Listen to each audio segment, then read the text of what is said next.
Vous avez adoré un bouquin et vous en parlez à un pote. Qu'est-ce que vous lui dites? Vous allez peut-être lui dire qui l'a écrit, à quelle autre œuvre ça vous fait penser, mais le plus probable, c'est que vous allez lui parler de la prémisse de l'histoire. Salut, je m'appelle William et en ce moment j'écris un bouquin. Ça s'appelle Odyssée, et je documente un petit peu le process au travers de ces vidéos pour tous ceux que ça intéresserait de savoir comment ça se passe l'écriture d'un premier livre. La prémisse, c'est peut-être le truc le plus important quand on commence à écrire un bouquin. D'ailleurs, j'ai peut-être mis la charrue avant les bœufs en parlant de structure narrative le mois dernier. D'ailleurs, Troubi, le scénariste dont je parlais à ce moment-là, dit lui-même que 9 écrivains sur 10 se plantent précisément au moment de la prémisse. Heureusement, je vais avoir l'occasion de me repencher un peu là-dessus, puisque là, je m'attaque à la seconde aventure d'Odyssée. Donc concrètement, de quoi on parle quand on utilise ce mot-là? Et bien la prémisse, c'est grosso modo le concept de votre histoire. C'est ce que vous allez répondre quand on vous demande ça parle de quoi? Voilà. On va prendre un exemple. Il y a un nom qui revient beaucoup quand on parle de prémisse, c'est celui de Michael Crichton, qui a écrit Jurassic Park, les bouquins, pas les films. Ça, c'est David Coeb. David Coeb qui a apparemment été à l'écriture de La Guerre des Mondes, le film, pas le bouquin. Le bouquin, c'est H.G. Wells. Jurassic Park, donc, c'est souvent cité comme une histoire qui a une bête de prémisse. Pour reprendre les mots de Troubi, et après c'est fini, promis, j'arrête. Et si on prenait les deux grands champions de l'évolution, les dinosaures et les humains, et qu'on les mettait face à face dans une arène? Ça, c'est une histoire que j'ai envie d'entendre. Une prémisse, ça peut aussi être beaucoup plus long que ça, on va le voir après, mais faire court, c'est aussi faire efficace, surtout quand on essaie d'écrire une histoire courte. Et ça tombe bien, c'est ce que j'essaie de faire. En tout cas, idéalement, une prémisse, ça tient en une phrase. Mais tout ça, ça nous dit ce qu'est une bonne prémisse. Ça ne dit pas comment en trouver une. Du coup, comment est-ce qu'on fait? Ce qu'on peut faire, tout bêtement, c'est aller regarder ce que font les auteurs qui ont des bonnes prémisses. Sur le format un peu épisodique sur lequel je veux travailler, et avec à chaque fois une nouvelle prémisse, il y a deux références personnelles dont je serais bien tenté de m'inspirer. C'est Asimov et Luc Pearson. Si vous connaissez les deux, ça peut sembler un peu bizarre comme pairing, mais je vais m'expliquer. D'un côté, Asimov, c'est un de mes auteurs de SF préférés. C'est pas très original, mais le mec a écrit je sais pas combien de nouvelles, c'est un monstre d'inventivité. Il a pondu un nombre incroyable d'histoires avec à chaque fois un concept de SF différent. Dans un second temps, Luc Pearson, qui a écrit les bouquins Hilda et une bonne partie des épisodes de la série, il est très fort pour faire ce que je vais appeler empiler des concepts. Je sais pas si c'est un vrai nom, mais pour faire simple, à chaque épisode / bouquin, il va apporter une nouvelle idée. Un peuple d'elfes invisibles, un monde derrière tes meubles, des sorcières qui viennent squatter tes cauchemars. Il va explorer cette idée, puis, plutôt que de passer complètement à autre chose dans le volume suivant, il va garder cette idée en background et ajouter des nouveaux concepts par-dessus. Ce qui rend l'univers d'Hilda super riche au fil des histoires, parce que du coup, même si on se concentre sur un nouveau concept, on va pouvoir, pour le développer, s'appuyer sur tous les concepts qu'on a mis en place avant. Donc on a d'un côté un mec qui est très fort pour trouver des idées, et d'un autre un mec qui est très fort pour les relier et les faire tenir dans un même univers, on va dire. Donc avec ça, on devrait pouvoir trouver comment créer nos prémices pour Odyssée. Donc j'ai commencé par chercher des interviews de Luc Pearson, il en a fait pas mal, mais le problème c'est qu'il parle surtout de sa patte graphique, pas de son écriture. Du coup je lui ai envoyé un mail. Et il a pas répondu. Bon, c'est pas grave, il nous reste Asimov. Lui, je pouvais difficilement lui envoyer un mail, il est mort depuis 30 ans. Mais j'ai trouvé un article qu'il a écrit en 53, et là on a quelque chose d'intéressant. Pour Asimov, une prémisse d'histoire de SF, ça tombe forcément dans une de ces trois catégories. La SF gadget, la SF d'aventure et la SF sociale. Ok. Ça veut dire quoi?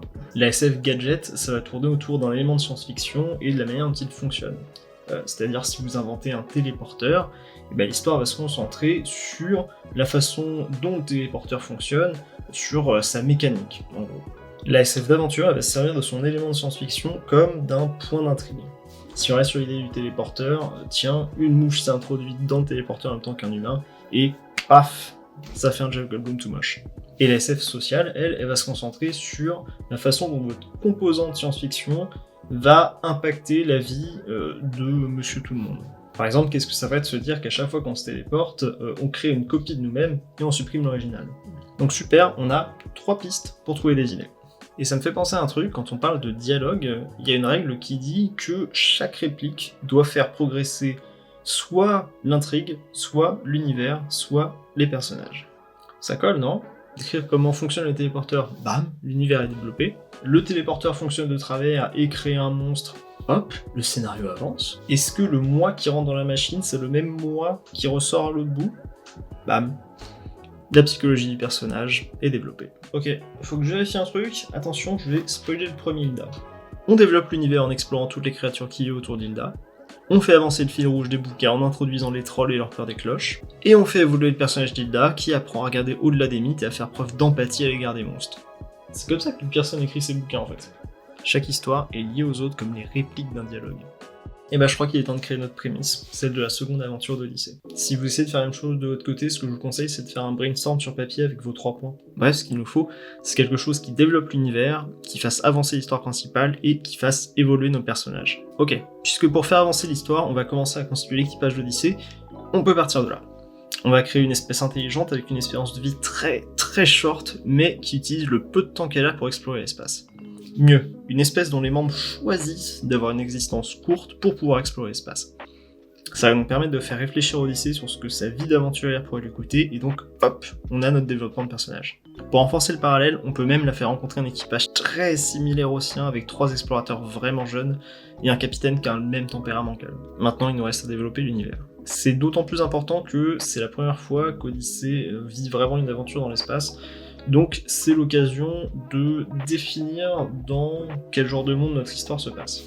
Ce qu'on va faire, c'est qu'on va l'utiliser pour renforcer les 2 autres points de notre triangle. Pendant son aventure, Odyssée et ses compagnons vont découvrir un truc super important, mais caché au cœur d'une anomalie qui accélère l'écoulement du temps. Donc ils ont un choix à faire.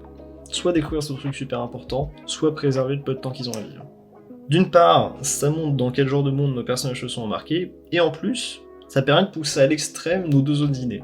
En tout cas, on se retrouve avec 3 éléments de SF, la jeune aventurière spatiale, la race d'explorateurs à espérance de vie réduite, et l'anomalie spatio-temporelle. Et avec ça, on a de quoi développer nos personnages, notre histoire et notre univers. Tada! Bon, le truc, c'est qu'il y a une question qu'on s'est pas encore posée. Pour qui j'écris?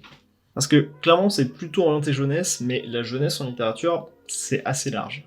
Et vous seriez complètement le droit de vous dire que cette histoire de réflexion sur le prix de la curiosité et sur la valeur de la vie, c'est peut-être un peu sévère pour des jeunes lecteurs. En vrai, je pense que c'est une question de ton.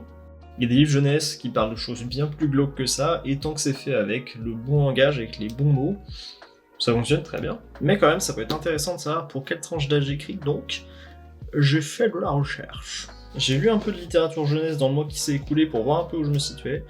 D'ailleurs, petite review rapide. Elisabeth sous les toits, c'est vachement bien. Les orphelins Baudelaire, c'est vachement bien. Et Mathilda, c'est vachement bien. Et tous ces bouquins ont 2 choses en commun. Uno, ils sont plutôt orientés vers du 9-12 ans. Et Deuxio, ils parlent de sujets horribles. Elisabeth sous les toits, ça parle des orphelins de l'après-guerre. Et les orphelins Baudelaire et Mathilda, ça parle de maltraitance juvénile. Et je me suis rendu compte qu'en termes de style d'écriture, moi j'étais sur quelque chose d'un petit peu plus dense, genre du 13-14 ans. Et si à 9-12 ans on est prêt pour des trucs aussi sombres, je me dis qu'à 13-14 ans, c'est bon pour l'horreur cosmique. Ça n'a pas grand chose à voir, mais en parlant de recherche, je me suis aussi un peu renseigné sur le jargon nautique, parce que j'ai envie de parler de vaisseaux spatiaux comme on parlerait de navires. Et du coup, il y a plein de mots trop cool qui sont entrés dans mon vocabulaire. Timonerie, cale, pont, entrepont, coqueron, château, carré, cambuse. Tout ça pour dire, quand vous écrivez, faites des recherches, c'est cool. En tout cas, voilà, maintenant on sait à peu près comment construire une prémisse. Si vous galérez toujours ou vous voulez aller un petit peu plus loin, je vous conseille Save the Cat Writes a Novel de Jessica Brody. C'est super digeste, c'est plein de petits conseils d'écriture sympas, et elle parle notamment de prémices et de comment les construire avec une bonne structure. Voilà, comme ça vous êtes rodés. Là-dessus, j'espère que ça vous aura plu et que ça vous aura été utile si vous cherchez une histoire à raconter. Moi, je retourne à mon bouquin, je vous dis bonne chance si vous écrivez aussi, puis je vous revois bientôt pour la prochaine. Ciao.